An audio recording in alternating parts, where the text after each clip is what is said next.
সমস্ত দিনটা বন্দুক কাঁধে করে একটা চখার পেছনে ঘুরে ঘুরে ক্লান্ত হয়ে পড়েছিলাম। এই যারা কখনো এ কাজ করেনি তারা বুঝতে পারবে না হয়তো ব্যাপারটা কি জাতীয়। ধু ধু করছে বিরাট বালির চর, মাঝে মাঝে ঝাউ গাছের ঝোপ, একধার দিয়ে শীতের শীর্ণ গঙ্গা বইছে। চারিদিকে জনমানবের চিহ্ন নেই, হু হু করে তীক্ষ্ণ হাওয়া বইছে একটা। কলহ গাঁয়ের খেয়াঘাটে গঙ্গা পেরিয়ে প্রায় ক্রোশ দুই বালির চড়া ভেঙে আমি এই পারিপার্শ্বিকের মধ্যে এসে উপস্থিত হয়েছিলাম সেই সকালবেলা। সমস্ত দিন বন্দুক কাঁধে করে ঘুরে বেরিয়েছি। বালির চড়া ভেঙে ভেঙে কতখানি যে হেঁটেছি, এই খেয়াঘাট থেকে কত দূরেই বা চলে এসেছি তা খেয়াল ছিল না। তবে মনে হচ্ছিল সারা জীবন ধরে হাঁটছি, অবিশ্রান্ত হেঁটেই চলেছি। এই চতুর চখাটা এই কিছুতেই আমার বন্দুকের নাগালে আসছে না, ক্রমাগত এড়িয়ে এড়িয়ে উড়ে পালাচ্ছে। আমি এ অঞ্চলে আগন্তুক, এসেছি ছুটিতে বন্ধুর বাড়িতে বেড়াতে। আমি নেশাখোর লোক, একটি আধটি নয়, 3টি নেশা আছে আমার: ভ্রমণ, সঙ্গীত এবং শিকার।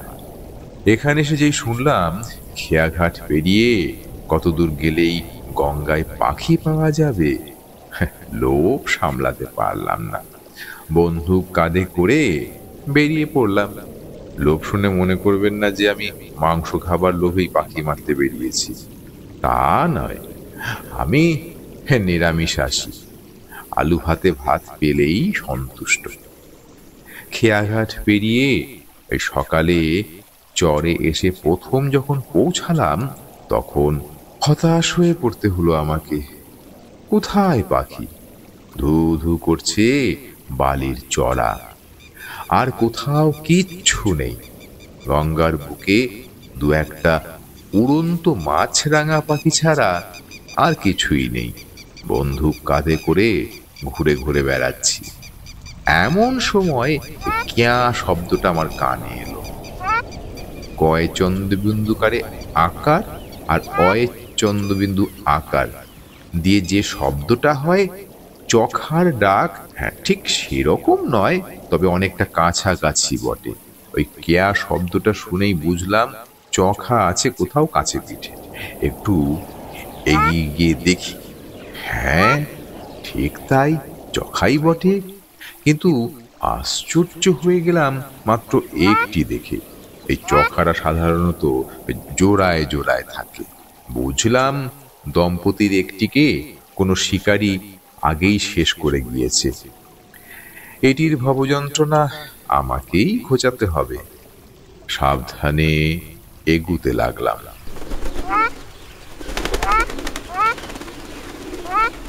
চখাটা উড়ে গেল?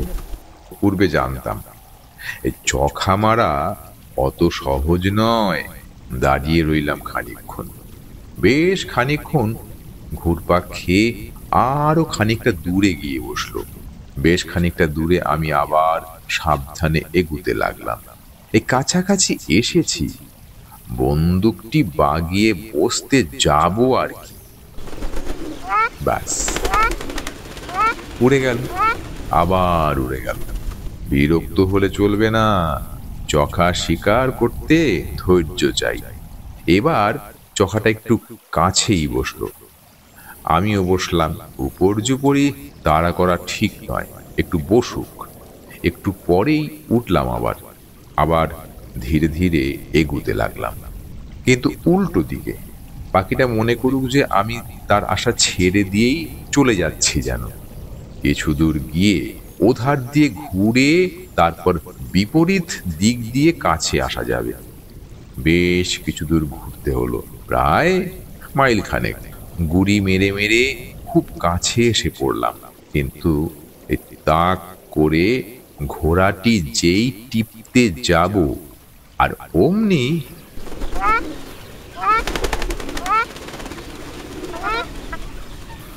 ফের উঠল। উঠতেই লাগলো অনেকক্ষণ ধরে, কিছুতেই আর বসে না। অনেকক্ষণ পরে বসলো যদি, কিন্তু এমন একটা বেখাপ্পা জায়গায় বসলো যে সেখানে যাওয়া মুশকিল। যাওয়া যায় কিন্তু গেলেই দেখতে পাবে। আমার কেমন রোখ চড়ে গেল, মারতেই হবে পাখিটাকে। সোজা এগিয়ে চললাম। আমি ভেবেছিলাম একটু এগুলেই উড়ে যাবে, কিন্তু উড়লো না। যতক্ষণ না কাছাকাছি হলাম ঠায় বসে রইল। মনে হলো অসম্ভব বুঝি সম্ভব হয়, কিন্তু যেই বন্দুকটি তুলেছি আর অমনি এবারেও এমন জায়গায় বসলো যার কাছে পিঠে কোনো আড়াল আবডাল নেই। চতুর্দিকে ফাঁকা, কিছুতেই বন্দুকের নাগালের মধ্যে পাওয়া যাচ্ছে না। বাধ্য হয়ে সোজা এগিয়ে গিয়ে উড়িয়ে দিতে হলো। এবার গিয়ে বেশ ভালো জায়গায় বসলো। একটা ঝাউবনের আড়ালে আড়ালে গিয়ে খুব কাছাকাছি আসতে পারলাম। এত কাছাকাছি যে তার পালকগুলো পর্যন্ত দেখা যেতে লাগলো। অমনি ফায়ার করলাম, লাগলো না। ঝোপে ঝোপে যা দু একটা ছোটখাটো পাখি ছিল তারাও উড়লো। মাছরাঙাগুলো চেঁচাতে শুরু করে দিল। সমস্ত ব্যাপারটা থিতুতে আধ ঘন্টারও ওপর লাগলো। নদীর ঠিক বাঁকের মুখটাতেই বসলো আবার চকাটা গিয়ে। আমি বসেছিলাম একটা বালির ঢিপির ওপর। মুশকিল হলো, উঠে দাঁড়ালেই দেখতে পাবে। উঠলাম না, শুয়ে পড়ে গিরগিটির মতো বুকে হেঁটে হেঁটে এগুতে লাগলাম। কিছু দূর গেছি আর অমনি আমার মাথাটা দেখা গেল না বালির স্তর দিয়ে কোনো রকমে স্পন্দনে গিয়ে পৌঁছলো তার কাছে, তা বলতে পারি না। উঠে দাঁড়ালাম, রোখ আরো চেপে গেল। হঠাৎ নজরে পড়ল সূর্য অস্ত যাচ্ছে। নদীর জল রক্ত রাঙা। পাখিটা ওপারে চড়ে গিয়ে বসেছে। সমস্ত দিন আমি ওকে বিশ্রাম দেইনি, ও আমাকে দেয়নি। এখন দুজনে দুপারে চুপ করে বসে রইলাম। সূর্য ডুবে গেল। অস্তমান সূর্য কিরণে গঙ্গার জলটা যত জ্বলন্ত লাল দেখাচ্ছিল, ডুবে যাওয়াতে ততটা আর রইল না। আসন্ন সন্ধ্যার অন্ধকারে স্নিগ্ধ হয়ে উঠল চতুর্দিক। সমস্ত অন্তরেও কেমন যেন একটা বিষণ্ণ বৈরাগ্য জেগে উঠতে লাগলো ধীরে ধীরে। পূরবী রাগিনী যেন মূর্ত হয়ে এলো আকাশে বাতাসে নদী তরঙ্গে। হঠাৎ মনে পড়ল বাড়িতে ফিরতে হবে। কত রাত হয়েছিল জানি না, ঘুরে বেড়াচ্ছি গঙ্গার চরে চরে। রাস্তা হারিয়ে ফেলেছি। মধ্য গগনে পূর্ণিমার চাঁদ চতুর্দিকে জ্যোৎস্নায় ভেসে যাচ্ছে। অনেকক্ষণ ঘুরে ঘুরে শেষে বসলাম একটা উঁচু জায়গা দেখে। অনেকক্ষণ চুপ করে বসে রইলাম। এমন একা জীবনে আর কখনো করিনি। প্রথম প্রথম একটু ভয় করলো যদিও, কিন্তু খানিকক্ষণ পরে ভয়ের বদলে মোহ এসে আমার সমস্ত প্রাণ সত্তা অধিকার করে বসলো। আমি মুগ্ধ হয়ে বসে রইলাম। মুগ্ধ হয়ে প্রকৃতির অনাবিল সৌন্দর্য দেখতে লাগলাম। মনে হলো কত জায়গায় কতভাবে ঘুরেছি, এই প্রকৃতির এমন রূপ তো আর কখনো চোখে পড়েনি। রূপ নিশ্চয়ই ছিল, আমার চোখে পড়েনি। নিজেকে কেমন যেন বঞ্চিত মনে হতে লাগলো। তারপর সহসা মনে হলো আজীবন এই সব দিক দিয়েই আমি বঞ্চিত। জীবনের কোনো স্বাদটাই কি পুরোপুরি পূর্ণ হয়েছে। জীবনের 3টি শখ ছিল, ভ্রমণ, সঙ্গীত আর এই শিকার। ভ্রমণ করেছি বটে, ট্রেনে স্টিমারে চেপে এখানে ওখানে গিয়েছি, কিন্তু তাকে ভ্রমণ বলে? হিমালয়ের উচ্চ চূড়ায়, সাহারার দিগন্ত প্রসারিত অনিশ্চয়তায়, ঝঞ্ঝাক্ষুব্ধ সমুদ্রের তরঙ্গে তরঙ্গে, হেম শীতল মেরু প্রদেশের ভাসমান তুষার পর্বত শৃঙ্গে যদি না ভ্রমণ করতে পারলাম, তাহলে আর কি হলো? সঙ্গীতেও ব্যর্থ কাম হয়েছে। সারেগামা সেধেছি বটে, কিন্তু সঙ্গীতের আসল রূপটি আলেয়ার মতো চিরকালই এড়িয়ে গেছে আমাকে। সেদিন অত চেষ্টা করেও ওই বাগেশ্রীর করুণ গম্ভীর রূপটি কিছুতেই ফুটিয়ে তুলতে পারলাম না সেতারে। এই ঠিক ঘাটে ঠিকভাবেই আঙুল পড়ছিল, কিন্তু সেই সুরটি ফুটল না, যাতে আত্মসম্মানী এই গম্ভীর লোকের নির্জন রোদনের অবাঙ্গময় বেদনা মূর্ত হয়। শিকারি বা কি এমন করেছি? সিংহ, হাতি, বাঘ, গন্ডার কিছুই মারিনি।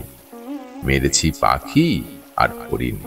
আজ তো সামান্য একটা চখার কাছেই হার মানতে হলো।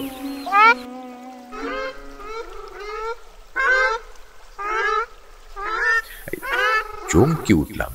ঠিক মাথার উপর এই চখাটা চক্রাকারে ঘুরে বেড়াচ্ছে, কিন্তু এই পাখিরা সাধারণত রাতে তো ওড়ে না, হয়তো ভয় পেয়েছে কোনো রকমে। উৎসুক হয়ে চেয়ে রইলাম। আরো খানিকটা নেমে এলো। হঠাৎ এই বন্দুকটা তুলে ফায়ার করে দিলাম।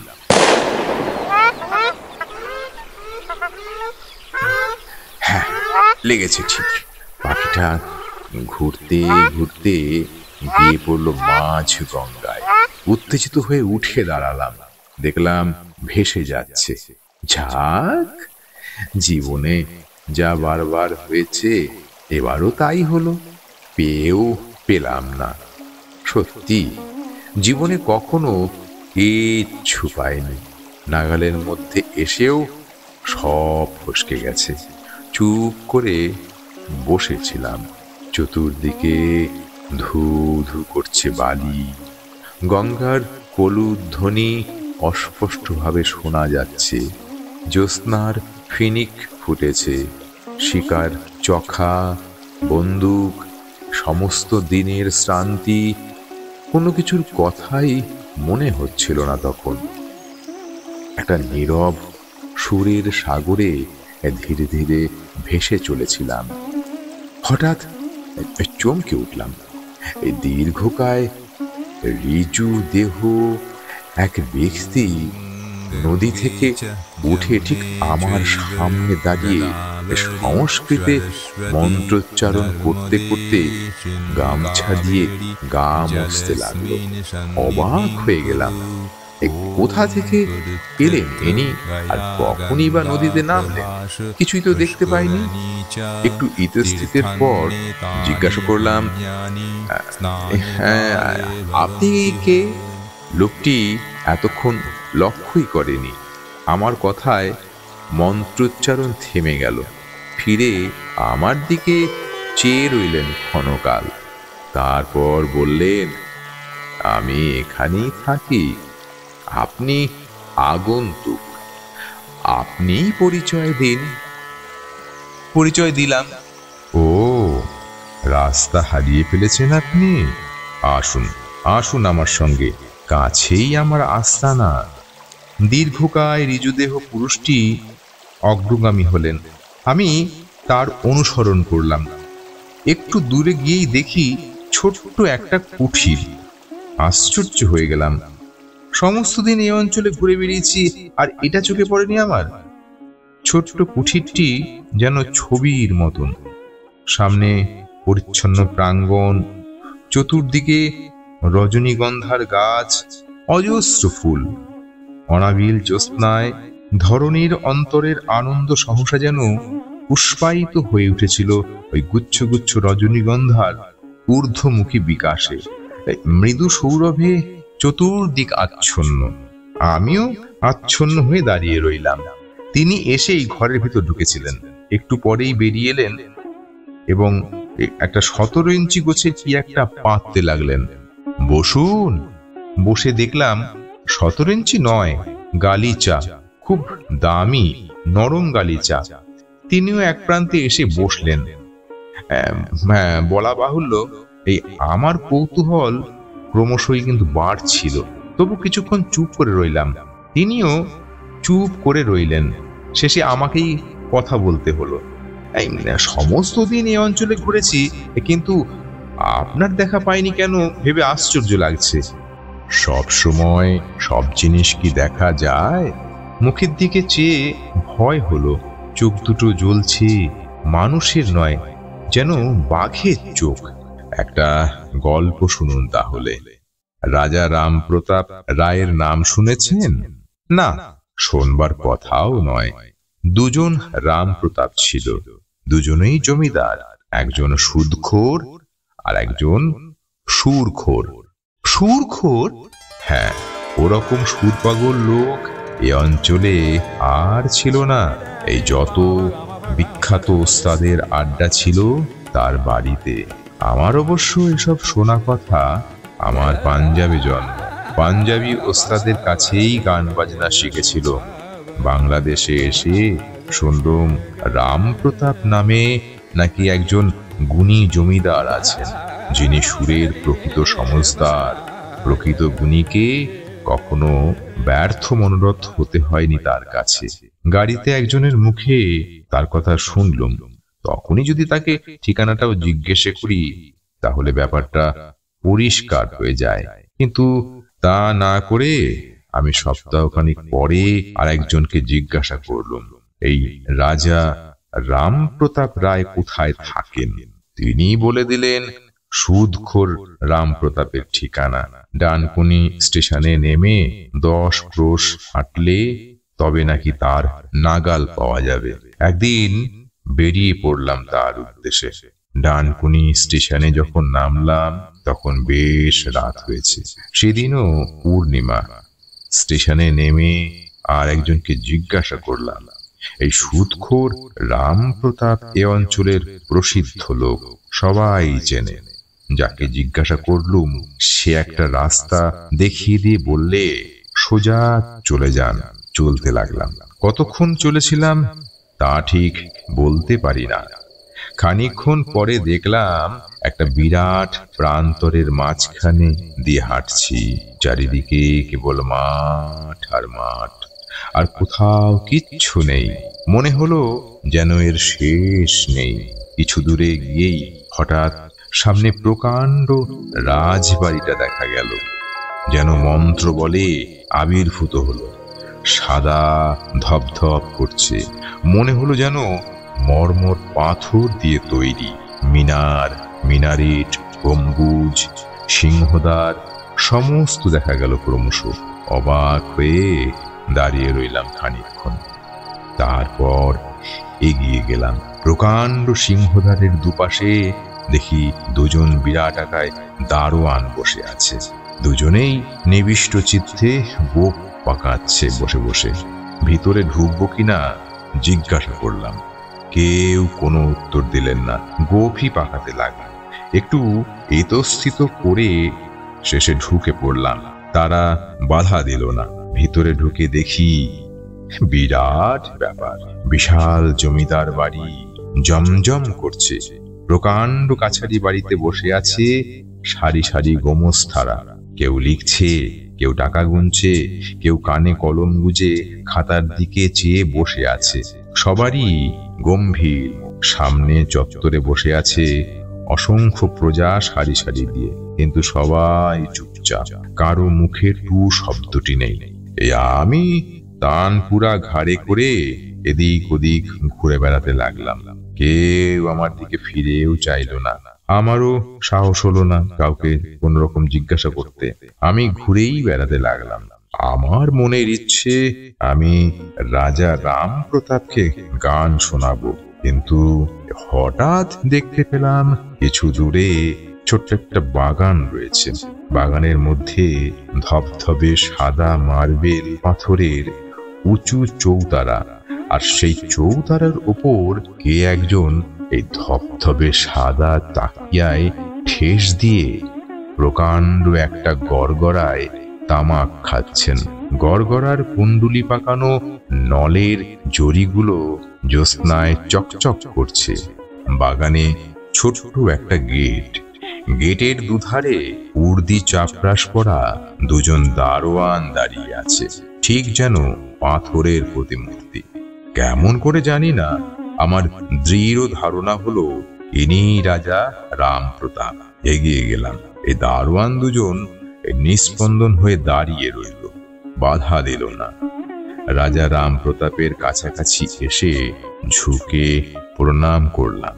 তিনি গম্ভীর ভাবে মাথাটি নাড়লেন একবার শুধু। আস্তে আস্তে বললাম, হুজুরকে গান শোনাবো বলে এসেছি, যদি হুকুম করেন। তিনি সোজা হয়ে উঠে বসলেন, হাতের ইঙ্গিতে আমাকেও বসতে বললেন। তারপর কখন যে আমি দরবারি কানারার আলাপ শুরু করেছি, আর কতক্ষণ ধরে যে সে আলাপ চলেছে তা আমার কিছুই মনে নেই। যখন হুঁশ হলো তখন দেখি এক ছড়া মুক্তোর মালা তিনি আমার গলায় পরিয়ে দিয়েছেন। মালাটা দেখবেন। কুঠিরের ভেতরে ঢুকে গেলেন তিনি। পর মুহূর্তেই বেরিয়ে এলেন এক ছড়া মুক্তোর মালা নিয়ে। অমন সুন্দর এবং অত বড় বড় মুক্ত আমি এর আগে দেখিনি কখনো। তারপর আমাকে মালাটা পরিয়ে দিয়ে আস্তে আস্তে উঠে গেলেন। আমি চুপ করে বসেই রইলাম। তারপর কখন ঘুমিয়ে পড়েছি কিছুই মনে নেই। এই সকালে যখন ঘুম ভাঙলো তখন দেখি রাজবাড়ি, কাছারি, চৌরাস্তা, লোকজন কোথাও কিচ্ছু নেই। ফাঁকা মাঠের মাঝখানে আমি একা শুয়ে ঘুমোচ্ছি। একা? কিরকম? হ্যাঁ, ফাঁকা মাঠের মাঝখানে একা, কেউ নেই। পরে খোঁজ নিয়ে জানলাম গুণী রাজা রামপ্রতাপ অনেক দিন হলো মারা গেছেন। বেঁচে আছে সেই সুদখোর বেটা। তার বাড়ির পথই সবাই আমাকে বলে দিয়েছিল, কিন্তু আমার মনের মধ্যে একান্ত ইচ্ছে ছিল গুণী রাম প্রতাপকে গান শোনাবার। তাই তিনি মাঠের মাঝখানে আমাকে দেখা দিয়ে আমার গান শুনে বকশিশ দিয়ে গেলেন। কিছুক্ষণ দুজনেই চুপ করে বসে রইলাম। কতক্ষণ তা মনে নেই। হঠাৎ তিনি জিজ্ঞাসা করলেন, গান শুনবেন? যদি আপনার অসুবিধে না হয়। অসুবিধে আবার কি? সুরের সাধনা করবার জন্যেই তো আমি এই নির্জন বাস করছি। আবার উঠে গেলেন। কুঠিরের ভেতর থেকে বিরাট এক তানপুরা বার করে বললেন, এই বাগেশ্রী আলাপ করি, শুনুন। শুরু হয়ে গেল বাগেশ্রী।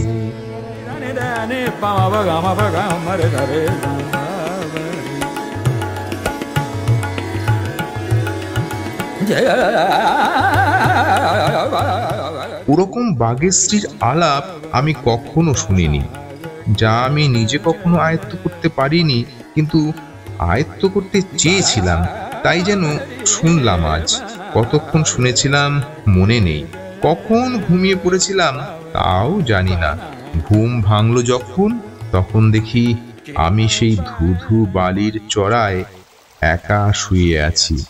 কোথাও কেউ নেই। উঠে বসলাম। উঠতেই নজরে পড়ল চখাটা চড়ে বেড়াচ্ছে, মরেনি। আমরা তিনজনেই বিস্ময়ভাবে ভদ্রলোকের গল্পটা রুদ্ধশ্বাসে শুনছিলাম। শিকার উপলক্ষেই আমরা এই অঞ্চলে এসে সন্ধেবেলা এই ডাক বাংলায় আশ্রয় নিয়েছিলাম। পাশের ঘরেই ভদ্রলোক ছিলেন। আলাপ হলেই আমরা শিকারি শুনে তিনি নিজের এই অদ্ভুত অভিজ্ঞতার গল্পটি আমাদের বলছিলেন। অদ্ভুত অভিজ্ঞতাই বটে। জিজ্ঞাসা করলাম, তারপর? তারপর আর কিছুই নেই। রাত হয়েছে, এবার শুতে যান। আপনাদের তো আবার খুব ভোরেই উঠতে হবে, আমারও ঘুম পাচ্ছে। এই বলে তিনি আস্তে আস্তে উঠে নিজের ঘরে চলে গেলেন। আমরা কিছুক্ষণ চুপ করে বসেছিলাম। তারপর হঠাৎ আমার কৌতূহল হলো, কোন অঞ্চলের গঙ্গার চরে এই কাণ্ড ঘটেছিল জানতে পারলে আমরাও একবার জায়গাটা দেখে আসতাম। জিজ্ঞাসা করবার জন্য পাশের ঘরে ঢুকে দেখি ঘরে কেউ নেই। চতুর্দিকে দেখলাম, না, কেউ নেই। ডাকবাংলার চাপরাশিকে জাগিয়ে প্রশ্ন করলাম, আচ্ছা, পাশের ঘরে যে ভদ্রলোক ছিলেন তিনি কোথাকার লোক? চাপরাশি উত্তর দিল, আগে এই পাশের ঘরে তো কোনো লোক নেই। এই গত 2 সপ্তাহের মধ্যে এখানে কেউই আসেনি। এই ডাকবাংলায় কেউ বড় একটা আসতে চায় না বলে সে একটা অদ্ভুত হাসলো। এই ডাকবাংলায় কেউ আসতে চায় না।